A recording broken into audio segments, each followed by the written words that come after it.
오늘부터 이제 말라기 말씀을 함께 읽고 은혜를 나누겠습니다. 말라기는 구약 성경의 맨 마지막에 기록된 말씀입니다. 말라기는 선지자의 이름입니다.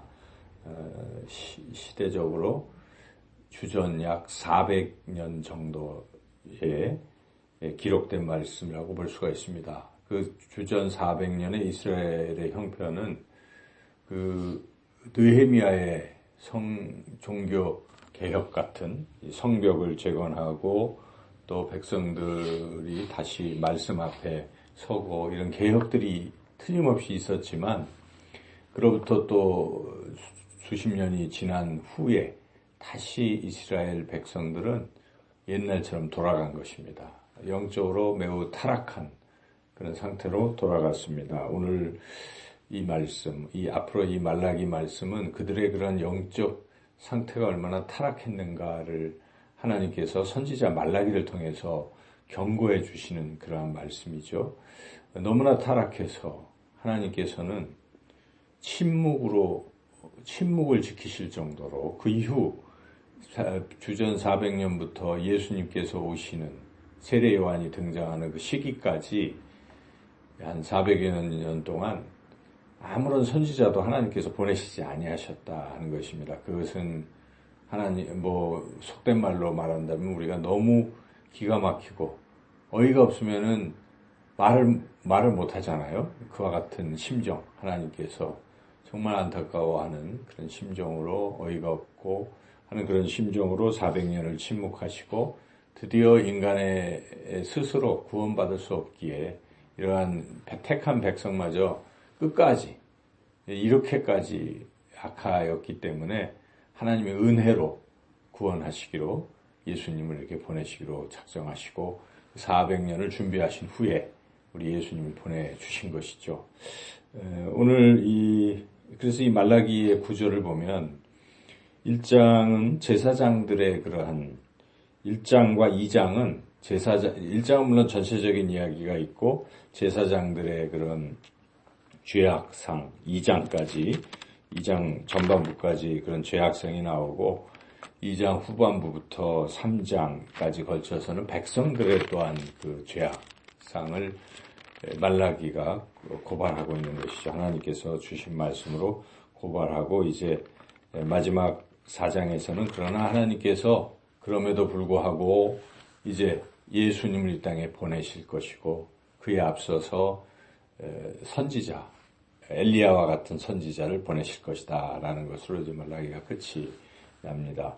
오늘 1장 말씀을 우리가 또 자세히 들여다보면 이제 1장 1절에서 5절까지는 말라기 전체에 대한 어떤 서론, 요약이라고 볼 수 있겠죠. 1절은 이것이 이제 표제와 같이 말라기를 통한 이스라엘에게 말씀하신 경고라고 이렇게 시작이 돼서 2절부터 5절까지 이스라엘 전체적인 죄악상이 무엇이냐. 그것은 한마디로 말한다면 하나님이 우리를 언제 사랑하셨습니까? 하는 그 한마디 말로 요약할 수가 있습니다.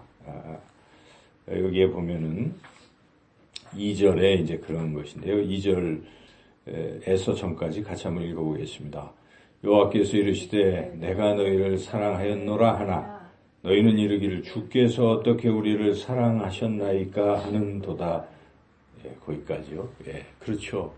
이게 이제 우리가 부모와 자식 간에 부모가 자식 보고 얘야 내가 너를 정말 사랑한다 할 때 이 자식이 눈을 동그랗게 뜨고 언제 저를 사랑하셨어요? 이렇게 이야기를 한다면요. 그것도 아주 어린애도 아니에요.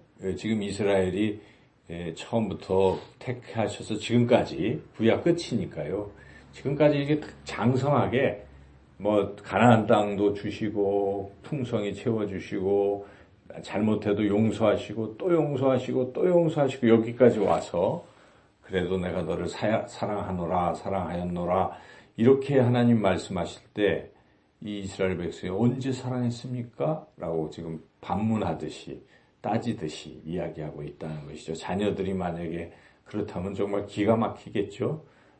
마지막 우리가 세상을 떠날 때 자녀들에게 내가 너를 사랑하였노라 뭐 이렇게 얘기를 하는데 지금까지 저를 사랑이나 하셨습니까? 하고 얘기를 한다면 눈을 감기도 어렵겠지요. 하나님의 심정이 그렇습니다. 이스라엘이 얼마나 큰 죄악 속에 있었는지를 보여주는 그런 말씀이라 할 수 있겠습니다. 그래서 하나님께서 뭐 에돔 이야기하면서 야곱과 쌍둥이 형 에서를 뭐 미워했다는 표현도 할 정도로 그렇게 했는데 내가 너를 사랑했다 지금 그걸 강조하는 것이죠. 야곱 너를 얼마나 사랑하는지 이스라엘을 얼마나 사랑했는지 모른다 이런 말씀을 하는 거죠. 그러면서 이제 이스라엘의 그 죄악상 중에 제사장들의 죄악상을 먼저 고발하고 있습니다. 6절부터 이제 2장까지 계속되고 있는데 1장에 지금 나온 죄악 그것은 제사장들은 이제 하나님께 제물을 드리는 사람들이잖아요. 백성들이 드린 제물을 이제 하나님께 이제 드리는 이제 그러한 사람인데 뭐 그 중에 좋은 것들도 있고 나쁜 것들도 있겠죠. 근데 응식이라는 게 있습니다. 제사장들 하나님께 드리고 그리고 또 제사장이 하나님께서 제사장에게 이렇게 주시는 그런 응식의 부분이 있는데 이 좋은 걸 하나님께 드려야 되는 거잖아요. 자기가 좀 안 좋은 걸 가져온 게 당연한데 자기가 좋은 거를 다 이렇게 하고 못 쓰는 거 그중에 여기에 나온 대로 뭐가 있습니까? 뭐 병든 것, 또 다리 저는 것, 뭐 이런 더러운 것, 뭐 이런 것들을 하나님께 드리는 것입니다. 여기 하나님의 식탁이라고 표현되어 있는데 하나님의 식탁에는 아주 더러운 것을 드리고 자기는 착복하고 이런 제사장들의 이 죄악상을 지금 고발하고 있는 것이죠. 근데 하나님께서 무슨 속된 말로 거지도 아니고 그러냐 이거죠. 하나님께서 그러시겠느냐. 내가 이런 걸 받기나 하겠느냐. 차라리 성전문 닫아라. 아무도 못 들어오게 했으면 좋겠다. 아무도 드리지 마라. 이렇게 하나님이 진노하신 그러한 말씀이죠. 여기에 보면은 그렇게 문 닫으라고 하나님이 성전문 닫는 사람이 있으면 좋겠다. 10절에 보면 내 제단이 헛되이 불사르지 못하게 하기 위하여 너희 중에 성전문을 닫을 자가 있었으면 좋겠도다. 이렇게까지 이런 심정을 드러내고 있죠. 이와 같이 당시에 하나님께 드리는 이런 것이 너무나 엉터리다 하는 것을 우리가 오늘 본문을 통해서 깨닫습니다. 우리가 하나님 앞에 예물을 드릴 때의 태도입니다. 예물을 드릴 때는 정성을 다해야 된다는 것입니다. 그래서 자기가 가진 것 중에 제일 좋은 것을 하나님께 드리려는 이런 생각이 늘 있어야 돼요. 그래서 자기가 어떤 소득을 얻으면 첫 번째 거는 하나님의 것이다. 하나님은 그렇게 말씀하시잖아요. 첫째 것이 제일 좋잖아요. 가장 귀하고 천이사 뭐 이런 것들 그리고 또 가장 깨끗한 것 뭐 이런 거 구별하는 게 참 중요합니다. 11조의 의미도 전체 하나님 내게 주신 10개 중에 가장 먼저 우리가 소득이 생기면 10분의 1을 먼저 떼서 이거 하나님의 것 이런 마음을 하나님 보시는 것이죠. 다른 것이 아니라 그 중심을 보신다는 것입니다. 무엇이든지.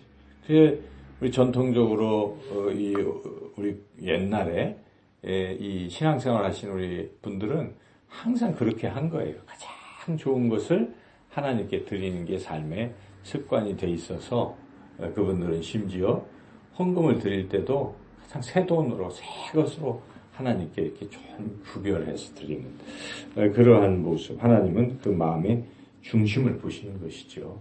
근데 뭐 쓰다 남은 거를 막 어떤 사람들은 교회에다가 자기 집에서 처분할 게 없으면 교회에다 갖다 놔요. 교회가 무슨 그런 데처럼 그것도 태도가 잘못된 것이죠. 물론 또 그런 마음이 아니라 집에서 이게 참 요긴 한 것이지만 여기에 꼭 필요하구나 해서 그런 경우는 마음을 하나님 보시지만 그러나 그 또 다른 마음으로 그렇게 하면 하나님은 다 아시기 때문에 싫어하신다. 바로 오늘 본문은 그러한 상황을 그대로 지금 말씀하고 계신 것이죠. 그래서 우리가 하나님께 존귀한 것을 드리고 예배를 드릴 때도 마찬가지입니다.